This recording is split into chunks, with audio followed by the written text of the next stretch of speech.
Modeling is the most effective shortcut to success in the world, and it is accounted for every single success that I've had in every area of life. All right.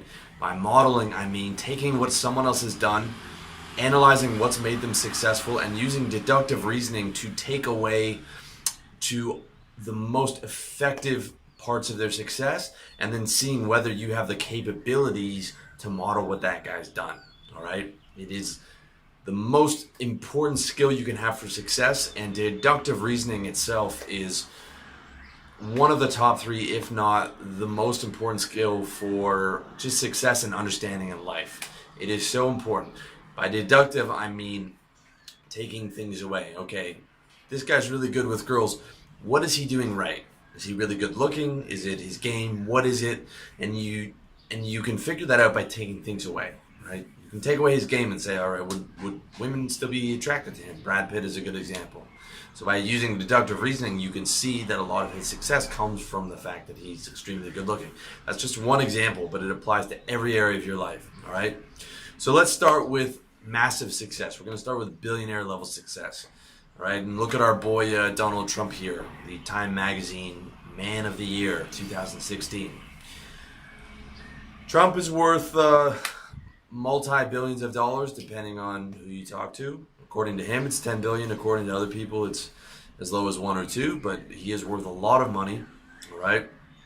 And when you model him, when you look at what he's done, he's an excellent salesman. One of, if not the best salesman in the world right now.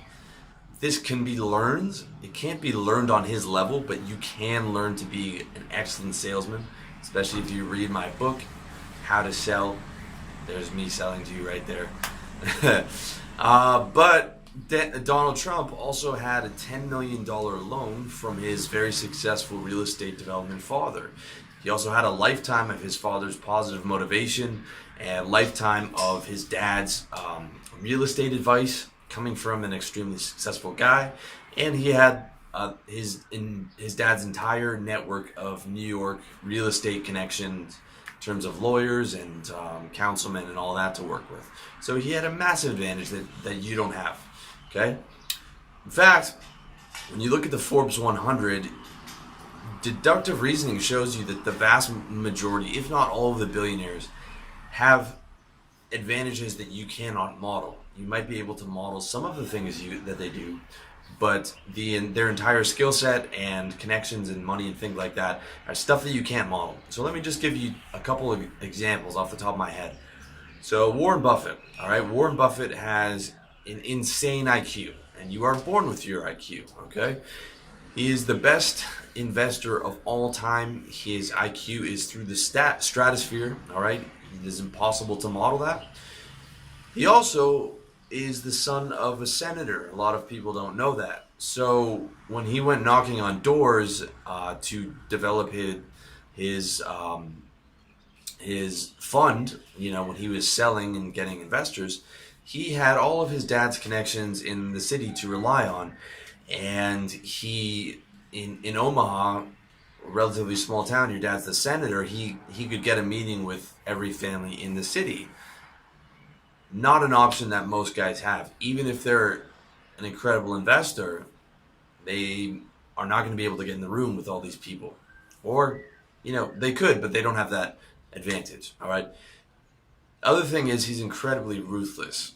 Warren Buffett was one of the majority owners of one of these predatory lending companies that was a major source of the 2008 housing crash, where they're just taking the poorest of the poor and giving them these home loans that they know they can't pay off, and then massive interest on top of that. Basically like illegal loan sharking. He's in all kinds of dirty things like this. I don't believe the sweet grandfather facade that he puts apart. It's not that way. You do not get to be a billionaire without being a savage, ruthless, dirty motherfucker. You might be doing it legally, but you are a legal criminal.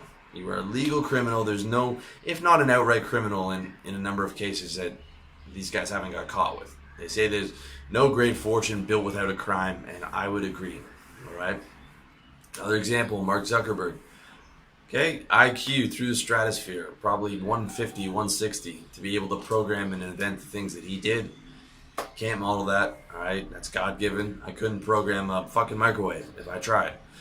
You know, he also had, while he was at Harvard, he landed a whale. Okay, a whale is like a major investor. So he had Eduardo Saverin. He befriended him, whose dad was, a Brazilian guy with hundreds of millions of dollars, and he funded the company, or his dad, through him, funded the company. So Facebook would not exist without that amount of capital, and he was lucky to have met a guy like that in Harvard. I could make a million cold calls, and I would never meet a guy who had that much capital. All right, the most I had was my buddy who was making like 300K in sales, and he invested in a few businesses that we did together because he had a ton of cash. It was he at his disposal, but finding a guy who has access to millions is extremely difficult. So there's a good part of luck there involved as well. And then there's the ruthlessness. So Eduardo Saverin, the guy whose father invested in Facebook, Mark Zuckerberg went around behind his back and ripped his face off and tried to get him taken off the company and taking his shares away.